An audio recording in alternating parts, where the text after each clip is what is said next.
progress. So that's where I stand with it. And then we need you to link on your Facebook, and I'll link it, and we're ready to go. Progress. So, ooh. Sounds like you're live. We are. Now I'm going to share it to you.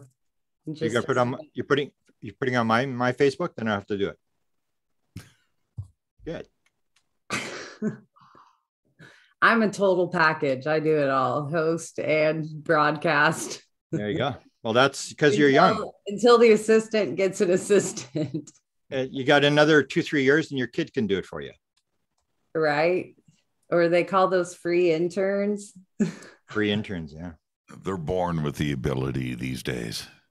I agree. Yeah, you see these kids at like 2 years old with cell phones. You know, they know how to move the icons and open them, and holy cow. The DNA has officially been altered. Be serious. Yeah. Oh, man. Okay. Couple more seconds. Okay. How long did the film take, Jimmy, from start to finish? Well, we'll talk about that when we go live. Yeah. That's a good opener. Yeah. We don't know further.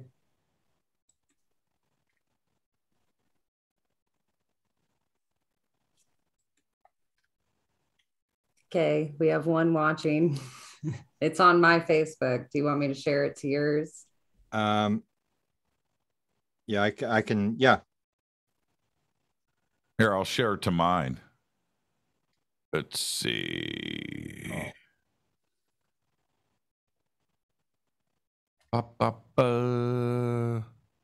Let's see. I'll do it right now if I can find it.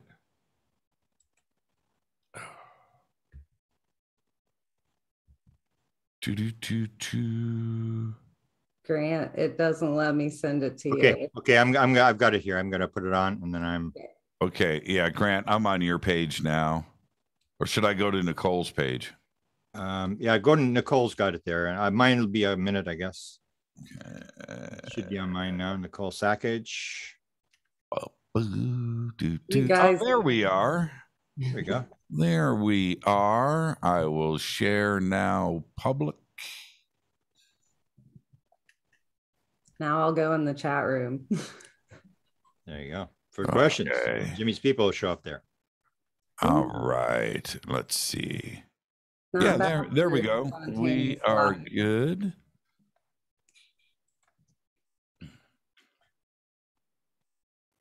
Yo. We have the usual suspects. Hi, everybody. Live. Okay. Let's go. Okay. Let's get this show cracking. So Grant and I decided that we needed to talk to Jimmy Church because we had a screener sent to us, and it's called The Observers. And it's a wonderful current film on the climate of now ufology, not past ufology, not 70 years ago, like right now. So welcome, everybody. Welcome, Grant Cameron. And we're here with Jimmy. So welcome, Jimmy Church. This is my first time talking to you live on social media, but I first met you back in Laughlin a few months ago. So it's good to see your face. Yeah. You were my break partner. That was awesome. That was awesome. You know, I found out one thing, Grant, about Nicole.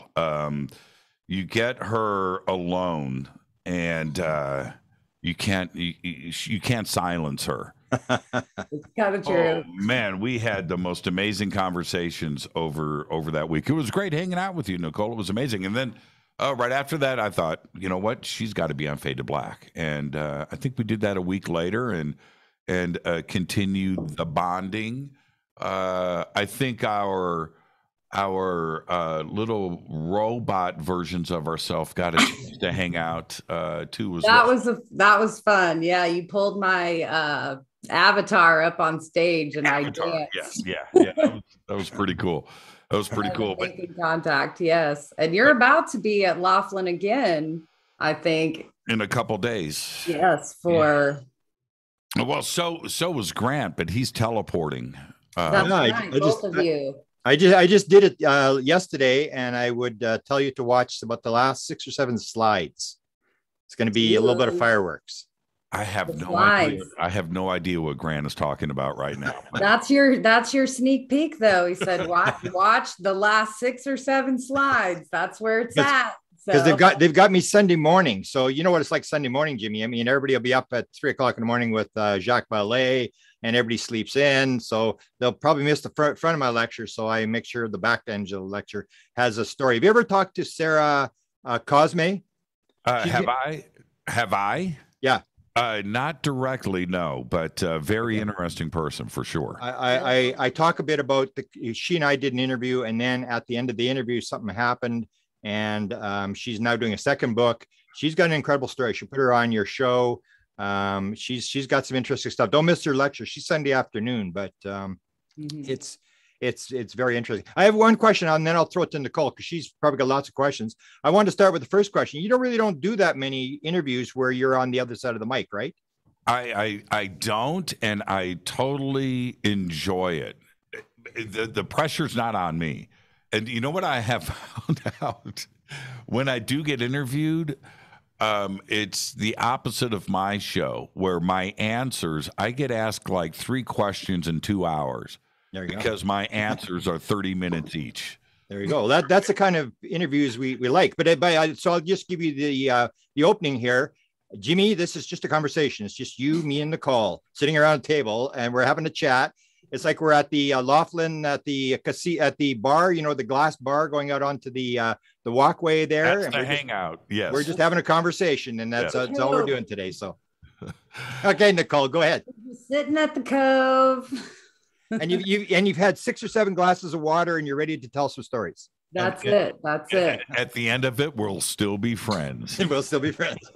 Right. Lifelong friends who can agree to disagree, but always friends. But right, exactly. So I guess my first question, and a great way to kick it off, is this film is so current, and our community is going to realize that. It's like building up everything from the last year.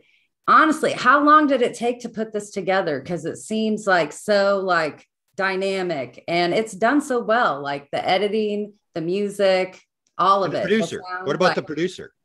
Yeah, the producer, like producer was underpaid. That's the rumors. This is okay. So this let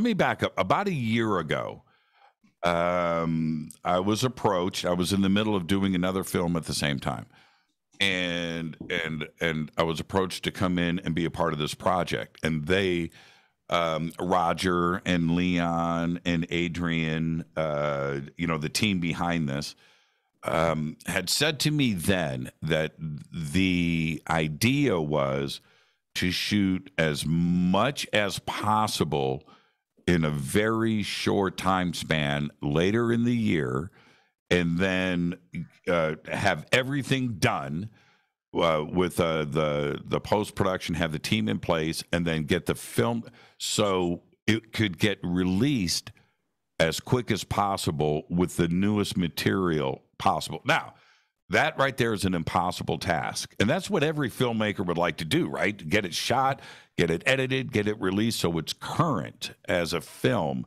It's nearly impossible to do, but we pulled this off. We knew that we had a time frame around June 25th, which was the launch of the UAP task force.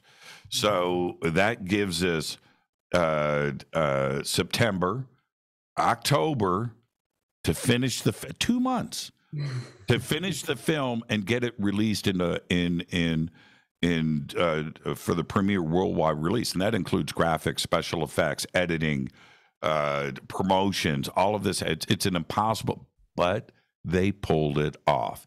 Huge support from 1091 Films and their marketing department. Roger and his team had everything to go and ready. My part as producer was to assemble the cast and get everybody at the same place at the same time, and we managed to pull that off too as well. And it immediately after the UAP Task Force report. So we had everything in play, and that includes Lou Elizondo. Okay, pause right there, though, Jimmy, because you said Lou, but let's run down the rest of the cast, because this is a heavy-hitting cast full of great names. So who did you rope in with your cat herding? Yeah, well, so when the original idea for the film, which was to have 3 different, again, these are lofty ideas, but I thought, okay, if we can pull this off, and it was to have one section of the overall arching theme for the film was, what is disclosure for the rest of the world, through 3 different viewpoints. Viewpoint 1 from people that have been observing and researching this for a long time in the UFO community. Number 2, the Washington, D.C. aspect of this. And then number 3, a religious aspect of it and a religious view. And so I had to step back and go, okay, we have this, we have this, we have this. Let's go. I immediately thought of, the best researchers out there from the UFO community would be Linda Moulton Howe, Whitley Strieber, Richard Dolan. Phone calls made. John Greenwald, Lou Elizondo, there. For the religious side, William Henry. And could we now, and that was, and we have Jesse Ventura. There was a lot of other stuff with some other, how should I say this? Other points of view, other people that were shot that didn't make it into this film, because in the end, we had too much good stuff. I was able to get everybody in the same place at the same time and get these schedules in. And then we just rolled cameras for a week on a sound stage and at a private home in Bel Air. So we were able to get everything shot that week, absolutely current. It's just incredible. It's I can't believe that we pulled it off. Now, the other I'm going to give some behind the scenes for the audience and for you too. As we were shooting, and I'm there for all of it. As we were shooting, I started to realize very quickly that this was current, first off, but everybody was emotional that week because of the UAP task force, what was going on in the community, what was going on with the Senate and mass media. And this emotional side started to come out of all of us. And we were saying things, a message to the world that we hadn't really been in that position before. And it just took off. And I sat back and thought to myself, we've got like 4 or 5 films here. There's no way we can make just one film. And ultimately, that's where we are right now. I think we've stepped back. We've made The Observers is done, and that's ready to go. But we have literally hundreds of hours of footage that can be distributed. We're going to do a bunch of this over the next couple of weeks before the launch of the film. Some of this other footage, because it's too good not to get out there. And I remember, Grant, you've been doing this for such a long time. You know, when you go and you do a project and you sit down for 2 hours, maybe 2 or 3 minutes of that conversation makes it into a film. Yeah. You know, you don't have 2 hours of gold, right? You know what I mean? Well, we came away from this having hundreds of hours of gold. And that's it. It just has to be seen, and we're going to make sure that everybody sees everything that we have, and we're just going to roll it out over the next month or two. And that was your job, to cut the stuff and to figure out what to put in and what to. Yeah, you know what? No, thank goodness. That was Roger Richards, and he was just on Fade to Black with me this week, and we talked about this, your question. And I'll tell you why. I'm with Roger all week, and Adrian and Leon, and I was just like, we've got too much material.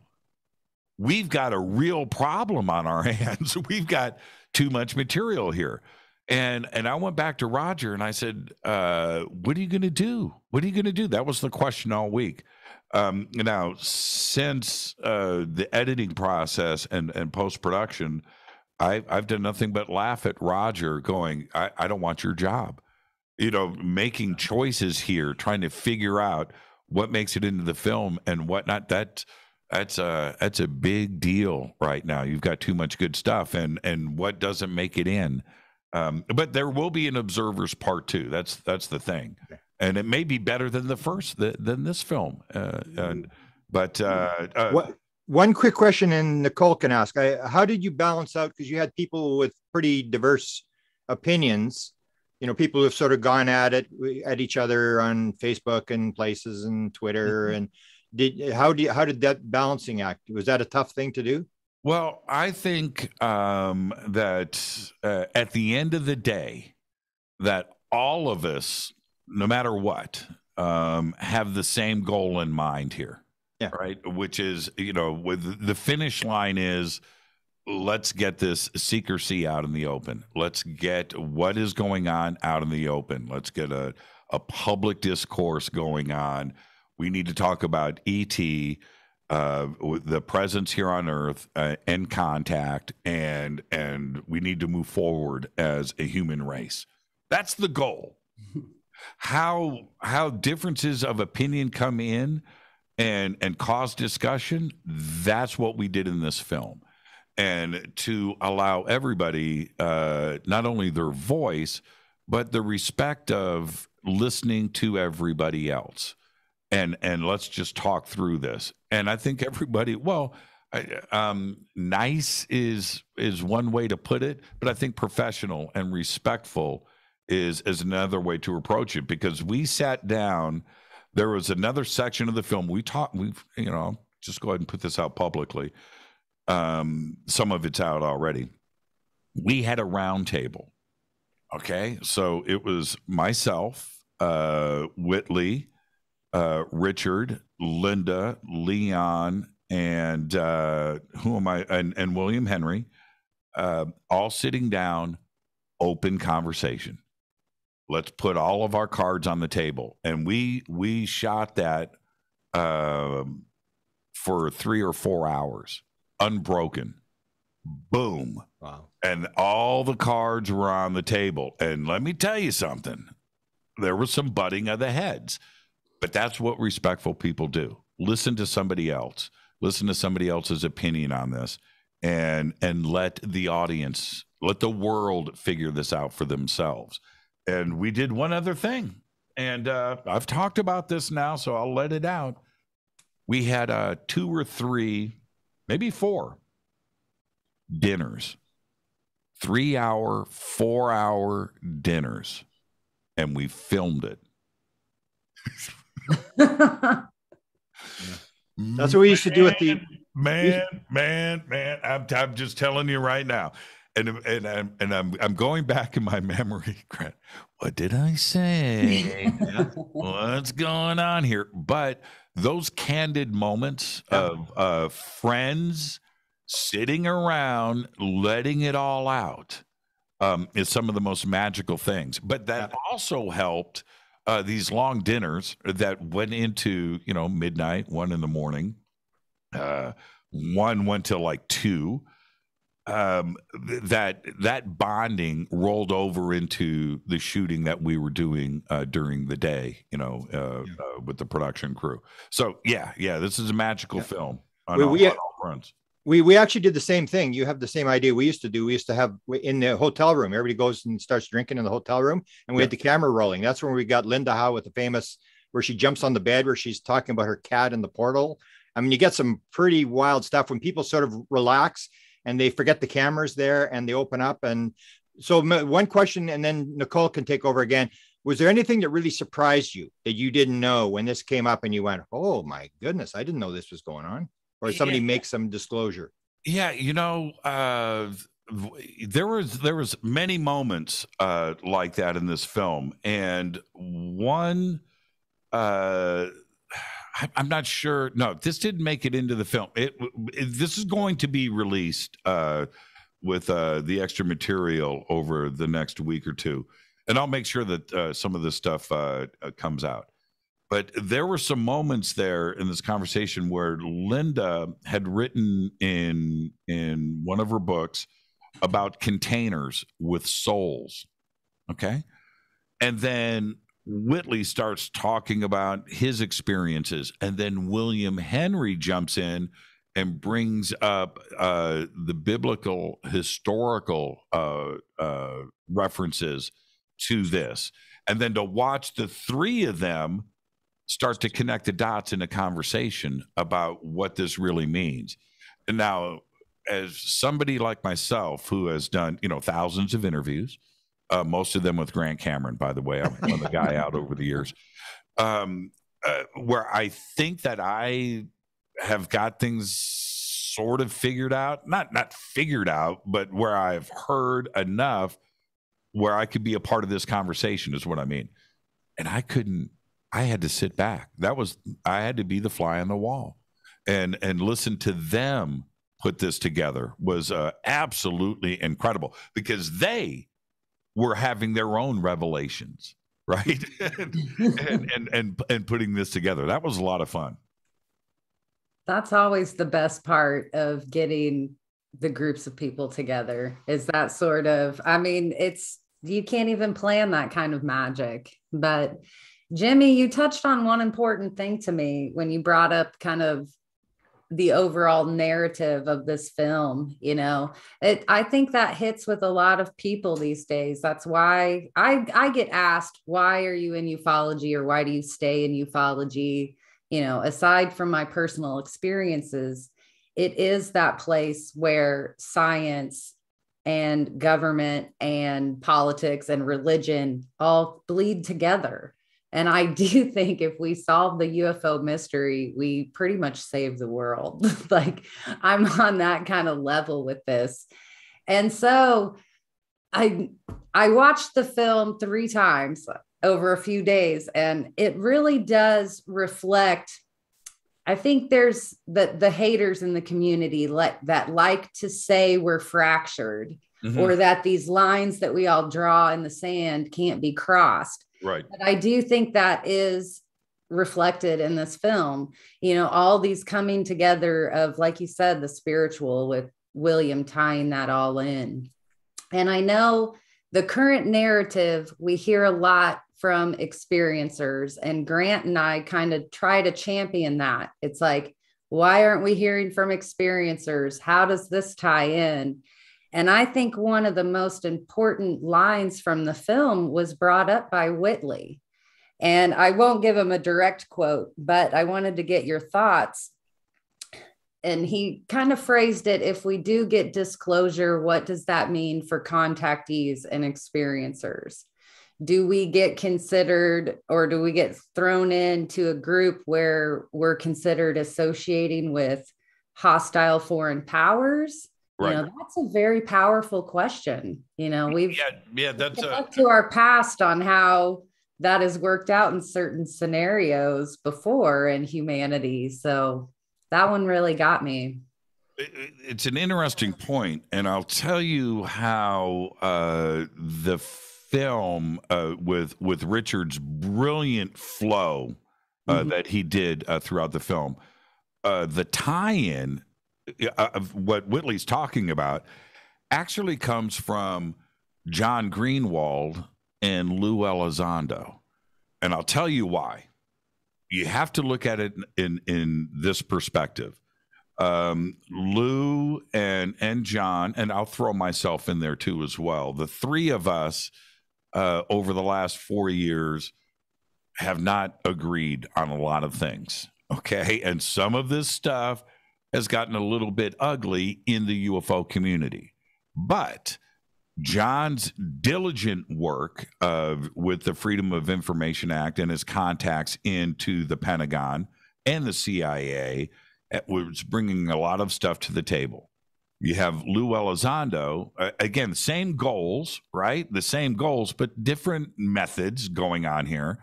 And then you have Lou doing his thing with his pressure. And what that reveals to everybody is backing up what Whitley has been saying for 35 years.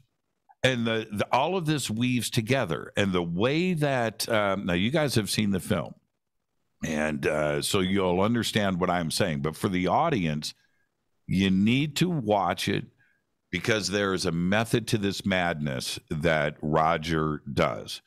He starts out the film with John, a little bit of Linda, a little bit of Dolan, maybe even myself. But who is Lou Elizondo and what's going on with all of this?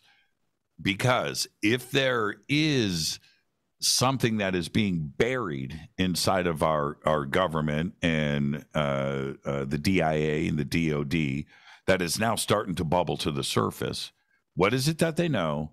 And is it tied into what everybody else has been observing? Because we're all observers, right?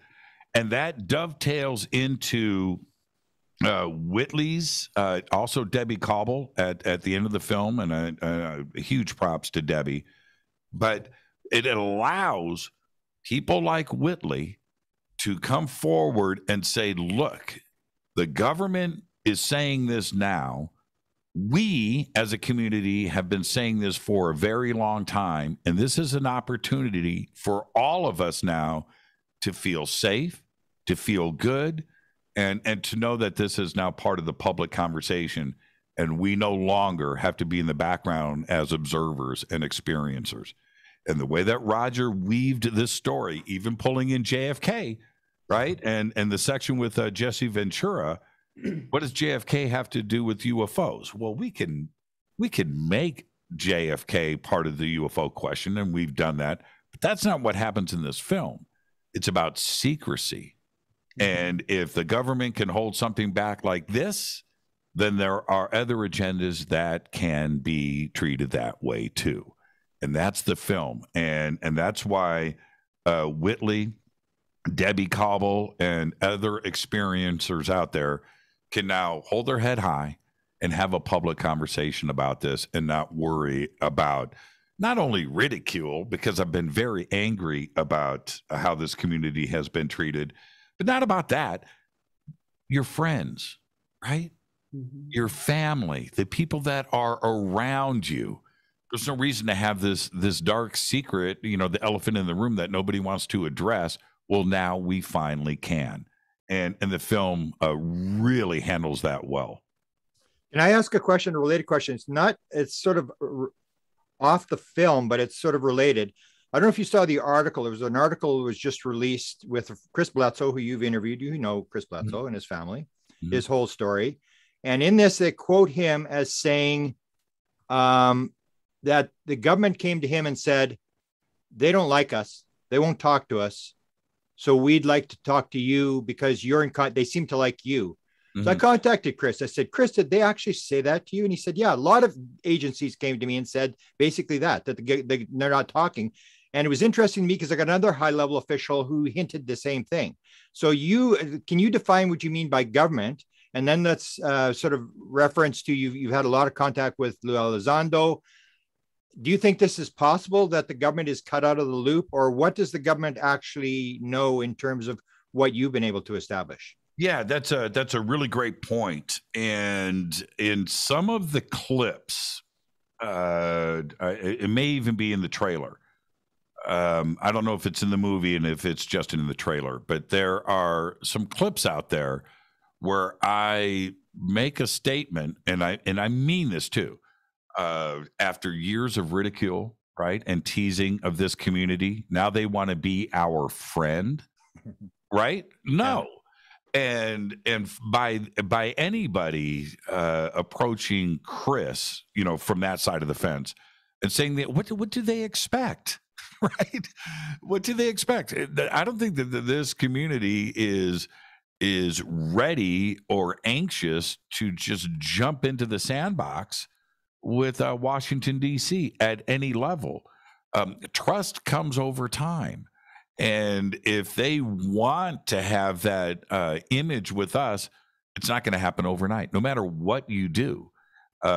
If big disclosure happened right now, Grant, I mean, like the real thing, there will be a lot of this community that wouldn't believe it, right? Wait, there's an agenda here. And I can't blame them for having that point of view, because the absolute method of operation with any three-letter agency, with the Department of Defense, with the White House, with Congress, with anything on Capitol Hill, was to absolutely paint the picture that we are crazy. That's it, right? And so what? You no apologies, and now you just want to be my friend, and you want to help us, and you want to no. I think we really need to move very, very slowly here. And if I'm Chris Bledsoe, who I have an immense amount of respect for, and somebody from that side of the fence says that to me, and my answer is, what do you expect? And now you want me to be your friend, and you want to channel through me into this community. This is the bed that you made. You need to sleep in it. And it's going to take some time. It's not going to happen overnight. And it's impossible for it to. Yeah, well, what I was thinking, what Chris was referring to is the fact that the phenomena doesn't seem to want to deal with the government. Have you heard that, like through That's my point. Yeah, that's exactly my point. Yeah, and if we had amnesia worse than we already do, then it may be okay, right? Yeah. But we don't, and ET, the phenomena itself, they know what's been going on, and the supporters, the civilians, I should say, that have been pushing for this for decades and pushing this forward, they get that. They're in contact. They know where the good vibes are. They know where the bad vibes are. And so does this community. So again, the government has made their own bed, and I don't know. I want to get to some more questions. This is my problem. I have too much to say, and I can't shut up. But I said this the other night on the show. We've got the list of issues that the government would have, and the list of questions that the government would have. With full disclosure, the list is long, and it's not 10, it's not 100, it's not even 1,000. There's 7.5 billion people on this planet. Let's just say 1 billion had an issue. That's a list of 1 billion questions, right? Because every single thing dovetails into another and into another and into another. It's not just free energy and technology, and what about injuries, and what about health, and what about the people that have starved? What about the petrochemical industry? What about?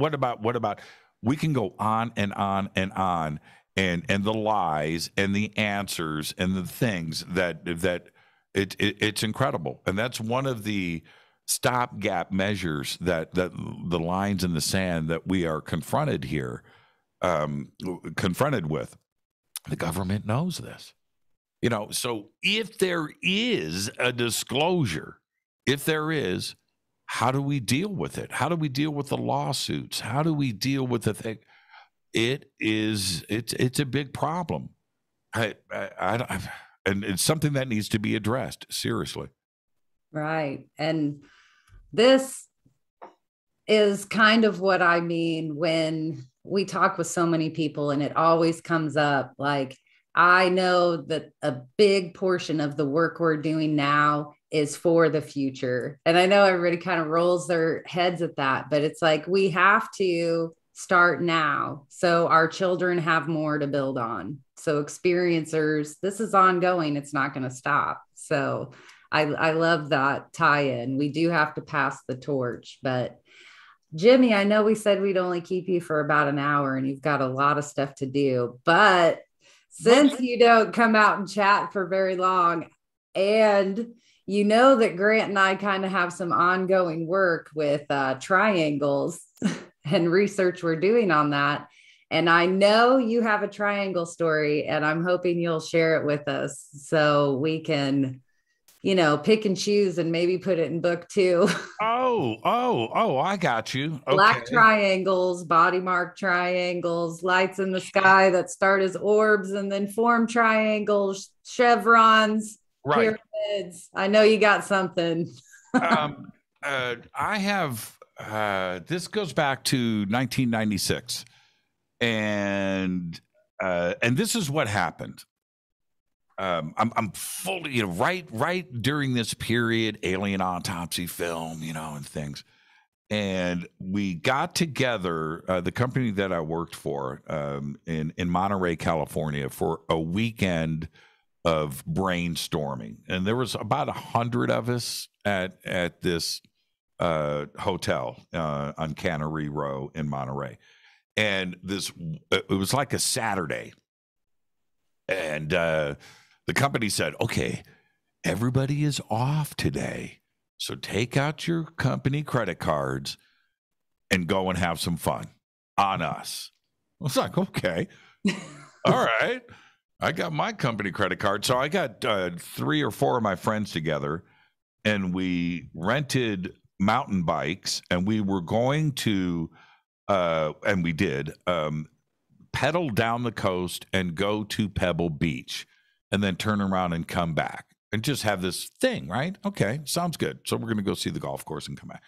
And we get about halfway, and we're on the beach, and we stop and we take some pictures. And so we go out into the water, and there was 4 of us. So we're like taking pictures of 3. One person's taking pictures, right? And then we swap. Right? Okay. All right. This is before the era of selfies, everybody. No selfie stick. Yeah, no selfie stick. But I had a waterproof underwater 35 millimeter instant camera thing that you buy for $20 or whatever, in the plastic case. And so we're out there. And so I'm shooting, and it had one of those manual wind things. Somebody goes, "What's that?" And I pulled the camera down, and I see one of my friends pointing up at the sky, and we all look. Sure enough, blue sky, some clouds, but there's this black dot. And it was weird because it was way high, and the black dot is like not making sense. It's like streaking across the sky 60,000 feet. And I take the camera, right? And I'm winding the film. It's moving, right? I take another picture. Then it stops. And there was this cloud. It's a blue sky, but there's a cloud there. And it stops at the end of the cloud where the blue is. And I'm like, what? It just stopped. And we're all tripping. And then it goes up slowly and disappears into the blue sky. Wow. Now, okay. Fast forward. It's like 3 months later, 4 months later. I'm back in Sherman Oaks, Los Angeles. I'm at home, and it's the weekend, and I open up this drawer. There's like 20 rolls of film in there. I thought, oh, man, let's get all this stuff developed. So I put it in a bag. I go up to the 1 hour photo place, right? And I drop off 20 rolls of film, and I'll be back in an hour. Okay. So I go back and I pick up the stacks of, you remember those, Grant, where you had the envelopes with, right? Negatives and stuff. Yeah. Yeah. With the negatives in it. So I go back to the house and I set it down. Let's figure out what are keepers, what are not. I don't know. And I'm going through, and eventually, a cloud. Why did I take a picture of a cloud? I didn't remember the event. Okay. Right? Why did I take a picture of a cloud? Okay. And so, next picture, it's a cloud. Why did I take two? Right? I was like, what? And I went, oh, that thing. And I look closer, and in the middle of the cloud is this black dot. I got it. And I still have the picture, by the way. Ooh. So I'm a big watch collector. Here, I've got a big case of watches over here. So I'm a big watch. This is just a watch. I just grabbed a nice automatic watch. And on the back, this ties into this. So on the back of the watch, this is an automatic watch. You can see the movement, and it's clear glass. You can see through it. But what I also have are jeweler's loops, because I like to look at my watches. You've seen those guys. Okay. So I go and I grab a jeweler's loop and I pop it on this photograph and I look. It's a friggin' triangle. Woohoo. Yes, there you go. Look at Grant. That's exactly. And so I got him too. Yeah. Well played, my friend. And I put that on the photograph and I look, and it's a black triangle in the middle of this cloud. High. And I'm confused. I'm like, this doesn't make any sense. And I'm remembering how it streaked across and then stopped and then went up into the sky and disappeared, into space. It's a black triangle. At that moment, as I live and breathe on everything that I love, this happens. It's my front door. And I'm like, okay. And I got the photograph. I got the jeweler's loop. And I go and I open it. It's my landlord. And he's like a 70-year-old, 65-year-old, 70-year-old Armenian dude, Vic. And he's got air conditioning filters with him. I got to change your your filters. I'm like, I need you to look at something. And what? I said, take this, put it on this photograph, look at that black, and tell me what you see. Can I swear on this show? Yeah. Can I swear? Just once. That's what he does. What the fuck is this? What is this? I said, I don't know, man. I need you to tell me. What is that? And he's like, what is this? I don't know, man.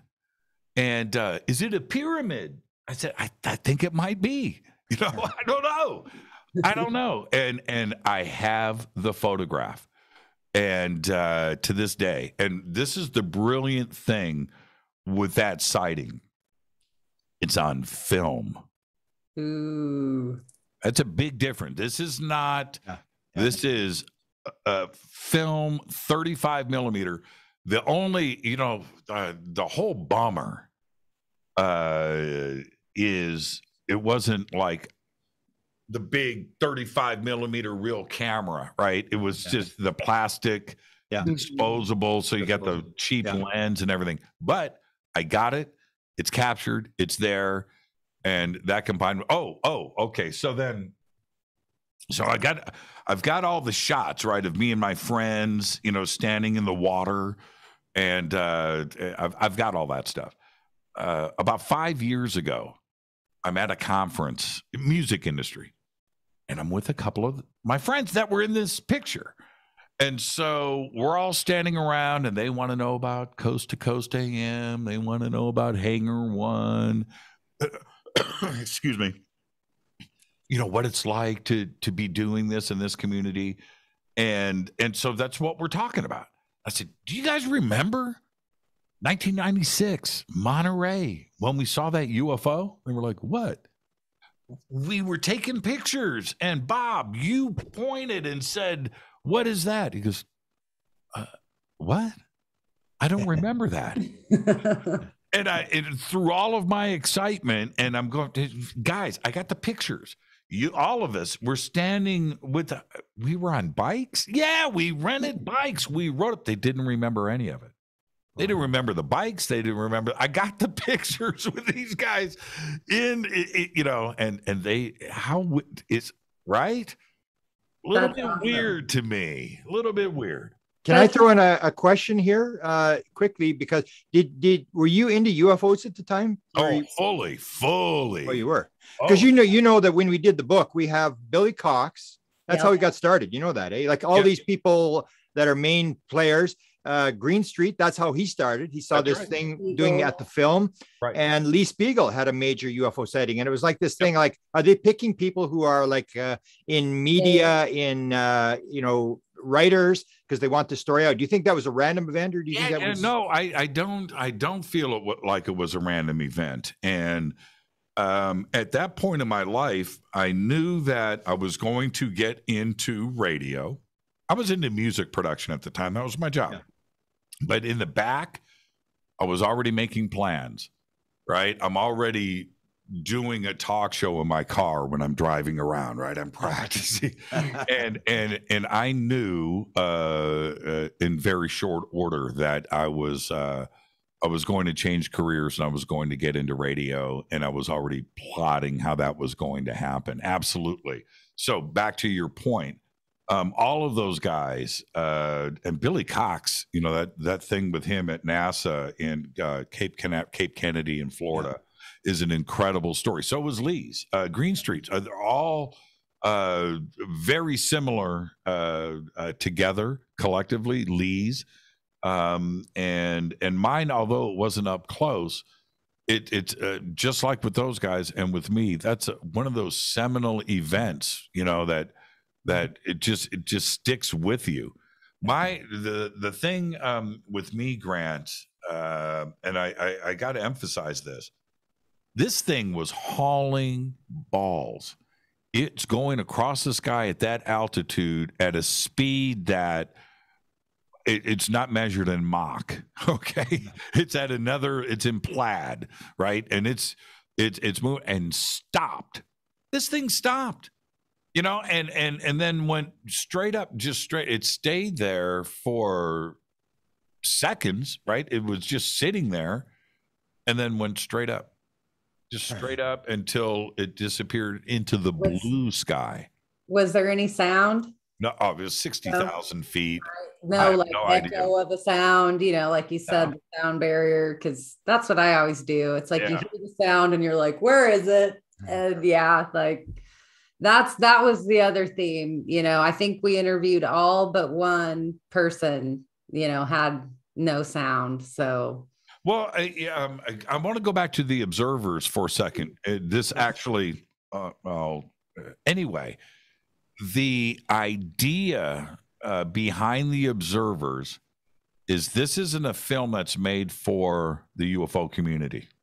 Everybody in the UFO community is going to love it. They're going to dig it, but they get it.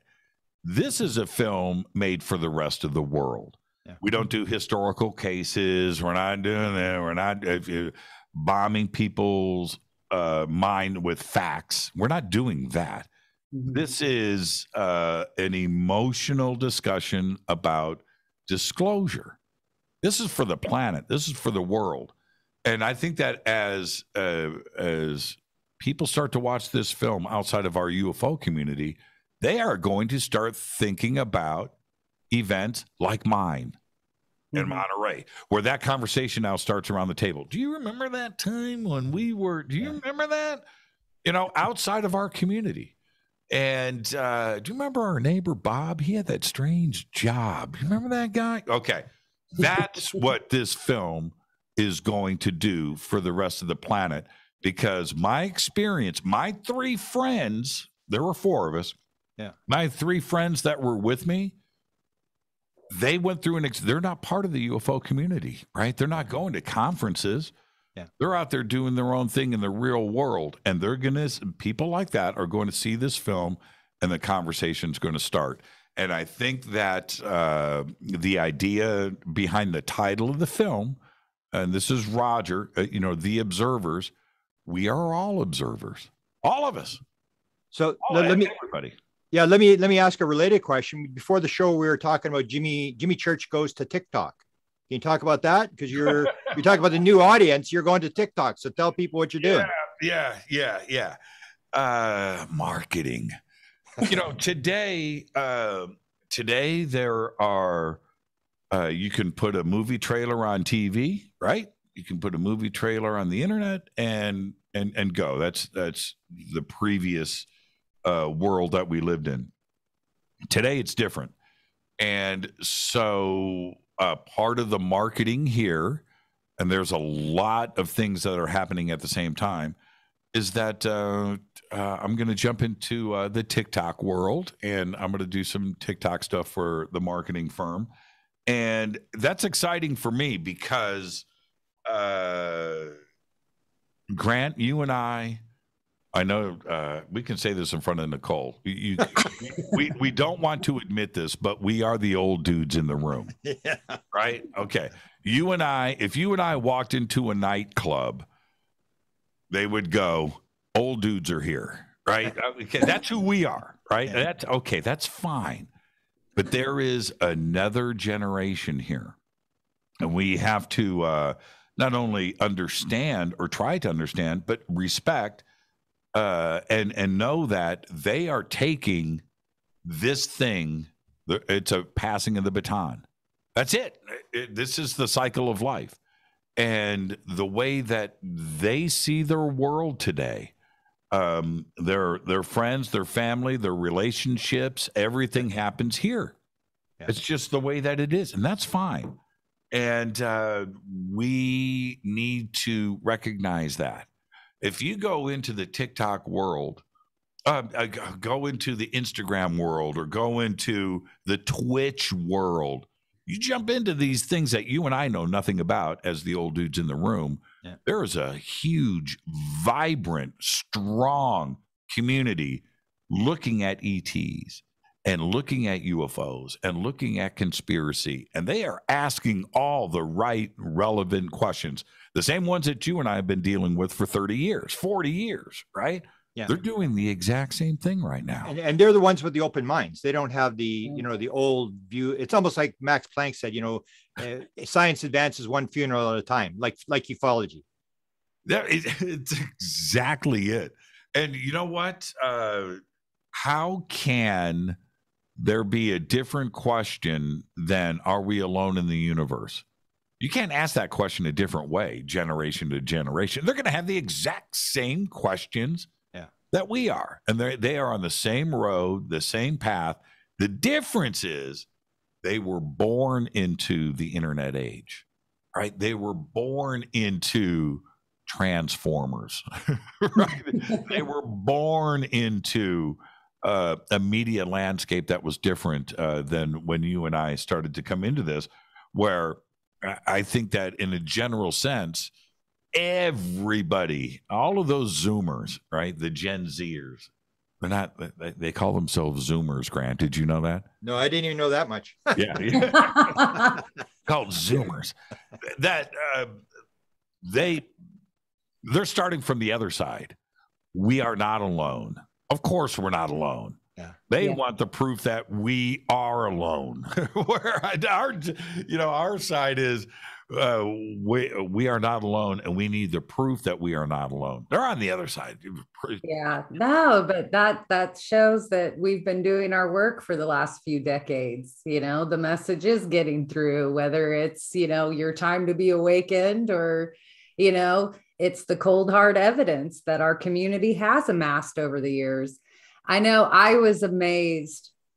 Let's think back just a few years ago, pre-COVID. I had a new wave of young kids in my restaurant. And it's always kind of funny when they find out what I do, other than cook. They'll see me on YouTube, and then they'll come with me, come to me with a bunch of questions, or wearing a tinfoil hat, But there is kind of this pre-built-in belief. It's like, we've done our job with Roswell. They know the conspiracy, the cover-up, they know about Roswell. Check that one off. And now we're moving it further. We're pushing it down. And this new generation's coming up, and they're coming up strong. So it's good. we're raising them right. Well, and the other part about it that I enjoy, when you first get into this subject, a few things happen at the same time. All roads will lead you to a few things immediately. It'll lead you to Roswell. It leads you to the pyramids of Egypt, right? You start jumping into that very quickly, and these, Stonehenge, and all of this all of this stuff leads into other areas. But the thing is we start off with the same questions. They're all right there. And so the younger generation, the 18, 19, 20 somethings, 21, that's where they're at. And they start to, it's not about, are we alone in the universe? It's about, what kind of BS have I been fed? Mm-hmm. What is it out there that isn't true? Because I look into this and I look into this and I look into this, and these answers aren't what I believe. Something's not right. And they start off on that same footing. And I really enjoy it, because you don't have a whole lot of time to have researched this yet at that point, right? It's that innocent stage. I went through it. Grant went through it. They're going through it now, and they have everything laid out there in front of them. And they are able to go and get these answers very, very quickly. I love it. I think it's great. And let's face it, there's a crowd that kind of thinks that you shouldn't be having any fun in ufology at all. Like, it's all like hardcore, just take it so seriously. But TikTok is fun. So let's have some fun. Well, there is, this is what I really enjoy about the Zoomer generation. They have, especially like the conspiracy world of the Zoomer generation, is, I'm going to say there's a ratio. It's like 70% in one conversation, in one video, 70% serious, 30% satire. And I love that. Some of it's 80% satire. Right. And they know how to take it serious, but not so serious, which is something that Grant and I and others, the seriousness of the UFO community was something that was unbearable for a very, very long time. There were no smiles at a UFO conference. Grant knows what I'm talking about. Everybody's just marching, man, and I'm serious. And one day, a close friend of Grant and I's, came up to me. This is about 7 years ago. Grant, I'll tell you off the air who this was. Okay. You can't make jokes, man. I'm on stage, right? Can't make jokes about this. This is serious. I'm like, man, loosen up. No, you cannot get on stage and laugh. Wrong, right? Yeah. But that was the attitude. That was the attitude, that this was absolutely to be treated as that we cannot laugh about. There is nothing funny here. Well, I totally disagree with that. And it doesn't pick up the new generation. I remember at one conference, the woman came to him and says, "Do you have a discount for seniors?" He said, "Absolutely not. If I had a discount for seniors, everybody would get in for a discount." And that was, that in the UFO community, it was the idea that there were no young people. It was just all these old. Now we've got the young guns and some people coming in, but you got to adjust, and you got to move it down that road. I really love it when one of the funnest things, I can be at a conference and somebody comes up to me, 20, 30 years younger than me, in their early 20s, 18, and go, "Uncle Jimmy, tell us a story." I want to know about, can you tell me more about Cape Girardeau? Right? I'm like, whoa. They are into this subject. Yeah. They're out there doing their thing. I don't have somebody 50 years old coming up to me asking me about Cape Girardeau, right? But the attention and the passion, that is, we are in good hands, Grant. We are in really, really good hands. Like, look at Nicole. It's a good example of it right there. Nicole, are you a Zoomer? Oh, I'm not. I was born in 1980. So I'm on the cusp of Gen X. I think I fall into a couple, but I I remember the days before cell phones and the internet and yeah, you're so old. candlelight and I graduated high school in 1981. that's great. That's still the same generation. Grant, what are you, class of 71?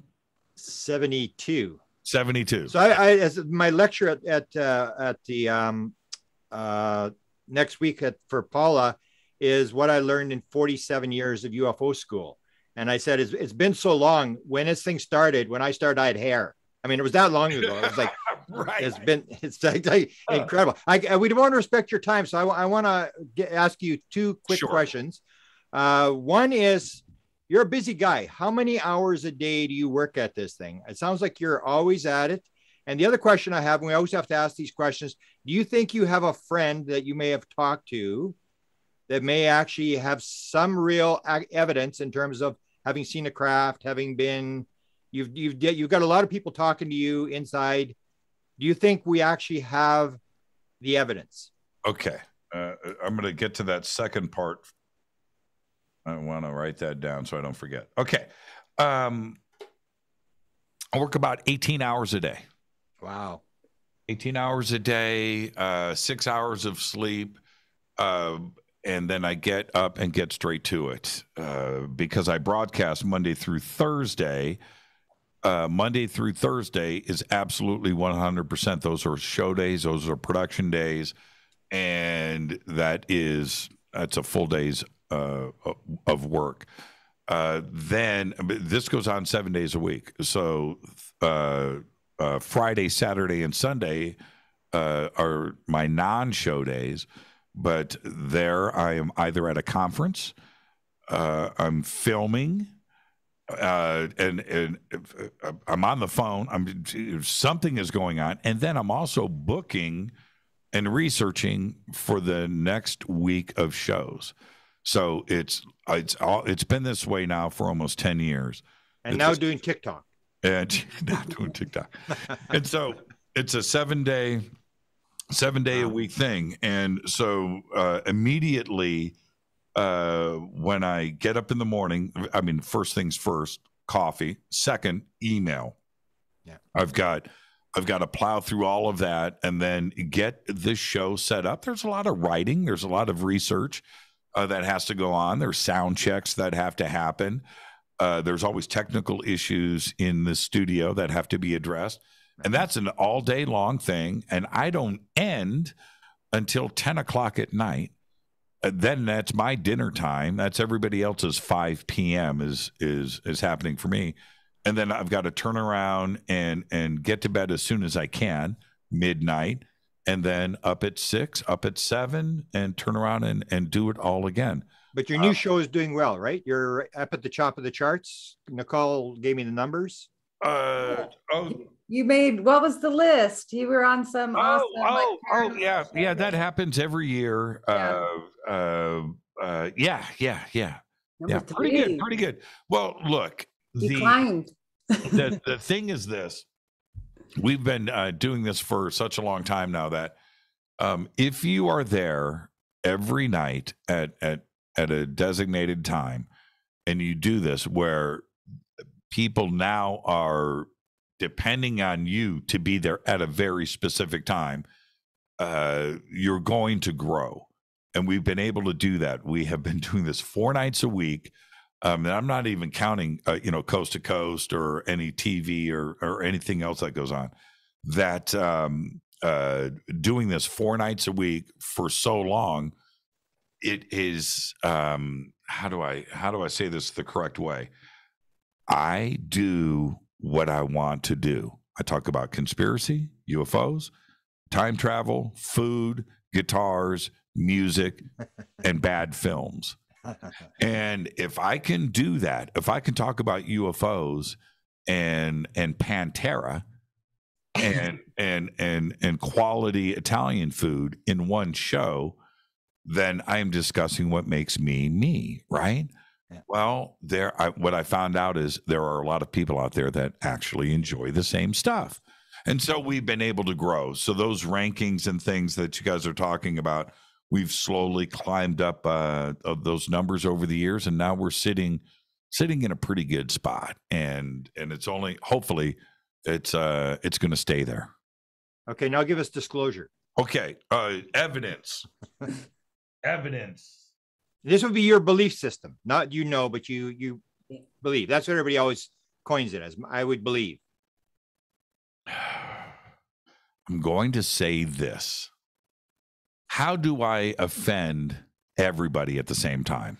Well, by doing what I'm about to say. There are a lot of claims that are made by people. Okay? I'm going to say this, and everybody listen to me. Anybody that has seen, been, or witnessed to any hardcore evidence that has stood in front of a flying saucer, that has looked at video footage, that has looked at government documents, that has talked to the scientist, that is a scientist, that is an engineer, that has been part of any of these programs, anybody out there, you don't know their names and they've never spoken in public. It's that compartmentalized. And anybody that is that is in a position to state these things, they know the implications of revealing this. And that goes to presidents, and that goes to engineers, scientists, doctors, biochemists, astronomers, astrophysicists, theoretical physicists, anybody that is part of all of this, you don't know their names, and they've never spoken publicly. So what do we do with those that say that they have, like a Dr. Eric Davis or a Kit Green or a Hal Puthoff, even a Lou Elizondo or a Chris Mellon, and I can continue on with Bob Lazar, for instance. Those anybody out there that claims, I always question. So for somebody like Dr. Eric Davis to go on the record and say, well, I briefed the Senate, man, and told them, man, that we have crash flying saucers, Stop with that. If Bob Davis or Eric Davis, Bob Davis, I love, sorry about that, Bob. Eric Davis, if he was in the know, he wouldn't have said anything. Guaranteed. I'm just saying it right now. Now, what we need to do is get to those people. And that's what, I call this exposure, and I've been saying this for 3 years. Disclosure's cool, exposure's the bigger part. So that's why we need the pressure of a Lou Elizondo and of a Chris Mellon and this public and our elected officials to put the pressure on them to get and to give them the tools to get to all of this stuff, because it ain't Eric Davis. He don't know nothing. Kit Green don't know nothing. I'm telling you why. We know their names. That's it. They're not privy to anything. They're not. The only testimony that I trust, right, where we know people's names, are the civilians, are people like me, Grant, people like you. When you look at, Charlie Red Star, or My Black Triangle or My Beer Can and other things that have gone on in the civilian community, that's the evidence. That's the real stuff, because the government hasn't given us any of that. And that's my support for this community, and that will always be my position.